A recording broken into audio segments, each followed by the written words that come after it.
Hello, good morning, Metro. Then Jesus came from Galilee to John at the Jordan to be baptized by him. John would have prevented him, saying, "I need to be baptized by you, and do you come to me?" But Jesus answered him, "Let it be so now, for it is proper for us in this way to fulfill all righteousness." Then he consented. And when Jesus had been baptized, just as he came up from the water, suddenly the heavens were opened to him, and and saw God's Spirit descending like a dove and alighting on him. And a voice from the heaven said, "This is my Son, the beloved, with whom I am well pleased." Now the 11 disciples went to Galilee, to the mountain to which Jesus had directed them. When they saw him, they worshipped him, but they doubted. And Jesus came and said to them, "All authority in heaven and earth has been given to me. Go, therefore, and make disciples of all nations, baptizing them in the name of the Father, and of the Son, and of the Holy Spirit, and teaching them to obey everything that I have commanded you. And remember, I am with you always to the end of the age."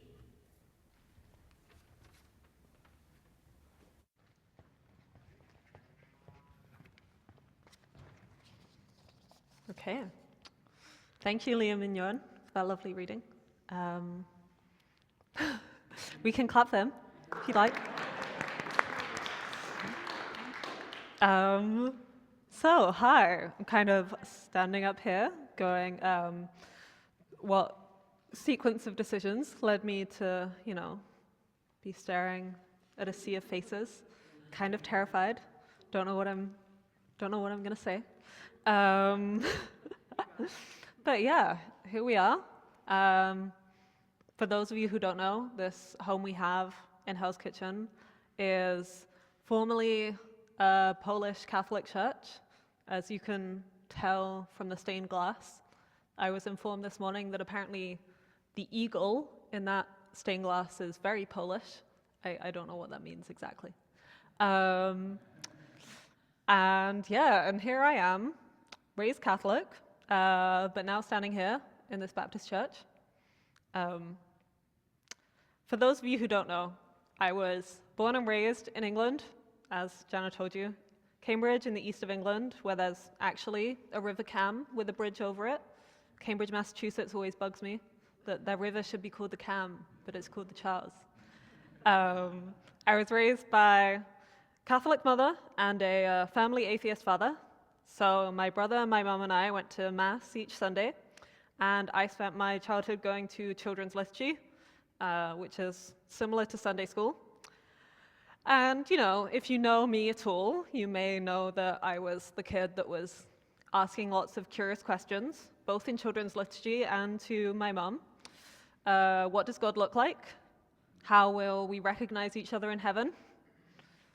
Would Jesus have liked hot chocolate?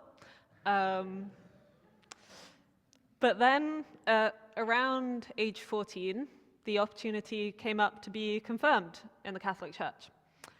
And I figured that I believed in God, I believed in Jesus, so why not, right? But the answer to why not actually came from my father, who pointed out that I hadn't experienced anything else except the Catholic Church. So how did I know it was right for me? And so I found myself a little bit in the position that the disciples are in at the end of Matthew, as we heard. I believed, and, I also doubted, kind of both at the same time. And it was now up to me to figure out what my faith journey was going to look like. So my very patient, kind mother, who I can't say enough good things about, drove me every Sunday for 10 weeks to a different church. I think I went to 2 different Methodist churches, 2 different Anglican churches, maybe even 2 different Baptist churches. Anyway, I tried a whole load of churches. And I ended up in the Baptist church that was 1 village over from me, the village where I went to school. And I chose to go back there. And again, my mom would drive me on a Sunday morning first to that church, drop me off, then drive herself to her church, and then come and pick me back up. I mean, don't get me wrong, this decision at 14 was not based on some grand theological understanding of the differences between different denominations. Rather, it was based on the fact that Sunday school at that church went up to 16, which provided a space for discussion. It was based on the difference in music, and it was based on the fact that more teenagers went to that church. But over time, I began to research what it meant to be a Baptist church. Something would come up and I would have a Google, look at Wikipedia, and I started to feel like this was what was right for me. This was where I belonged. And in my final year of high school, I took the decision to be baptized as an adult. And my friends and family, my family on both sides, my Catholic family, came to cheer or clap as I was dunked in and out of our baptistry. So, here's the question. What does it mean to be a Baptist church? Why has each of you chosen, or why have your parents chosen to come here today? I'm not going to argue that everyone here should personally identify as a Baptist, but I do want to argue that our Baptist heritage is something that does and should inform how we live as a church, as members of that church. Firstly, to be a Baptist church is to be a covenant community. We operate based on membership. The beliefs and operations of a church are determined by its members, and we discuss and vote on issues together. During the pandemic, I was an undergrad in London, and I was a member of a church there. And particularly during the pandemic, we had some really tough financial decisions to be made. Being in central London, most of our operating income from renting out the building just completely dried up. And those were really hard decisions to be made because we knew that the decisions would affect the lives of people in our community. But it was ultimately better that we discussed and decided together. As a community, we also have a responsibility to each other in this room and online, and to anyone who's part of our wider community, to support each other, to build deeper connections, to ask, how are you? And to answer honestly, and to offer to help. In a city that is wonderfully lively and loud, it can be hard to form connections.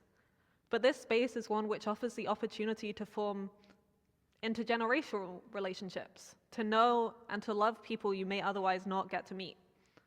But this is just an opportunity. It's not a given. It's not going to come automatically. And I know I have to remind myself that I'm not going to get those relationships unless I put the effort in.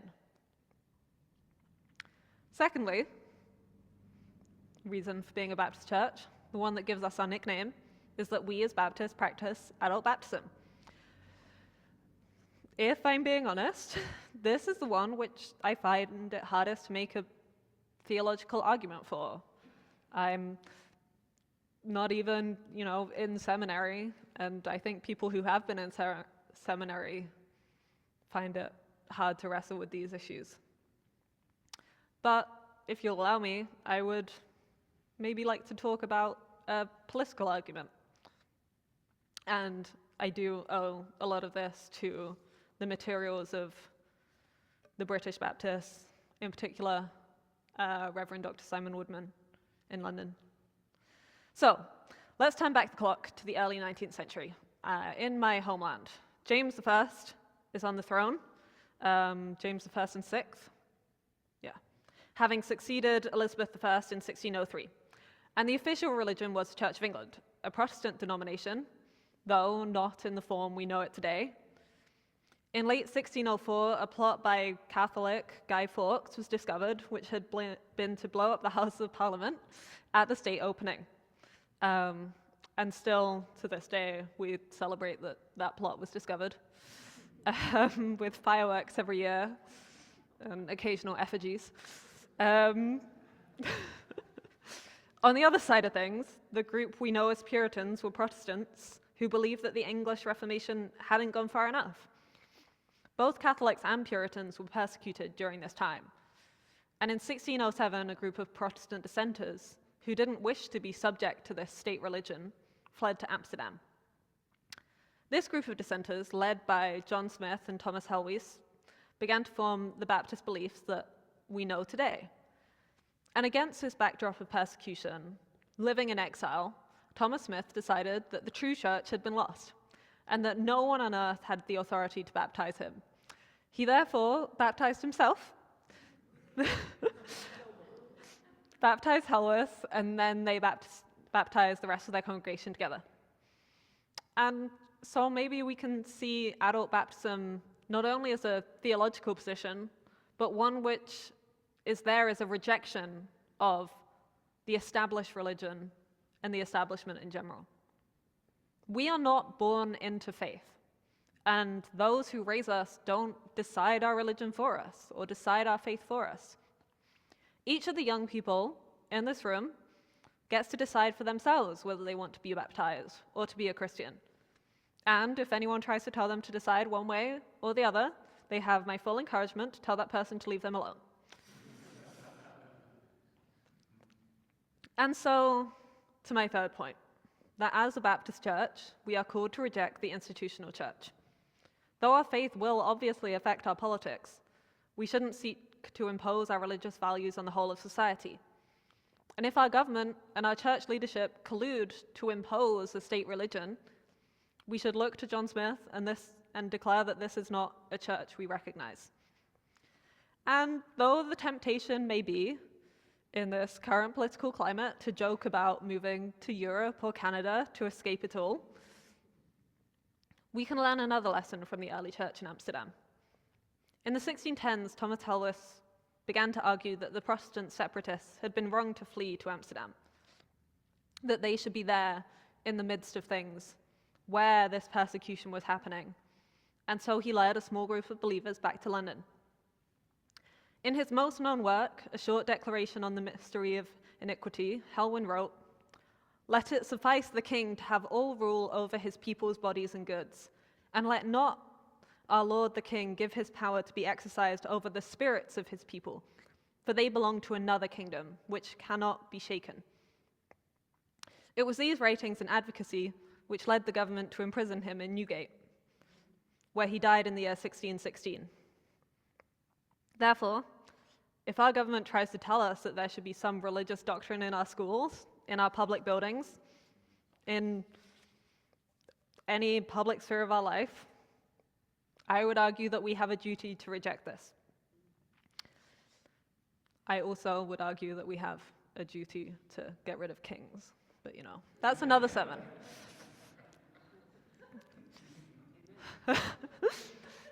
This is what it means to be Baptist. This is the challenge passed down by Thomas Helwyn, that there is no state religion that can be acceptable to us, that we are called to reject the status quo and imagine a better world to be possible. We are in uncertain times, and we don't know what the next few years will hold. Better speakers than I can emphasize this, and better organizers than I can tell you how you should spend your time and your money. But if I return to Thomas Smith, the saved Baptist who baptized himself, by 1610 he had decided that he was wrong to do this, and he petitioned to join the Mennonites. Freedom of religion means that we're all free to leave if it's not right for us. Freedom of religion means that our young people will still have a home here and still have a community who care about them, whether or not they decide to be baptized. And it means that our community, though Baptist, is a home for people who identify not as Baptists. If you are in this room or online, and you feel a call to be baptized, please speak to Tiffany or Jana. But, don't speak to me. But whoever you are, baptized or not, Baptist or not, Christian or not, Metro Baptist Church will always want to get to know you for the individual you are. And to borrow my final line from Jana, not despite who you are, but because of who you are. Thanks be to God.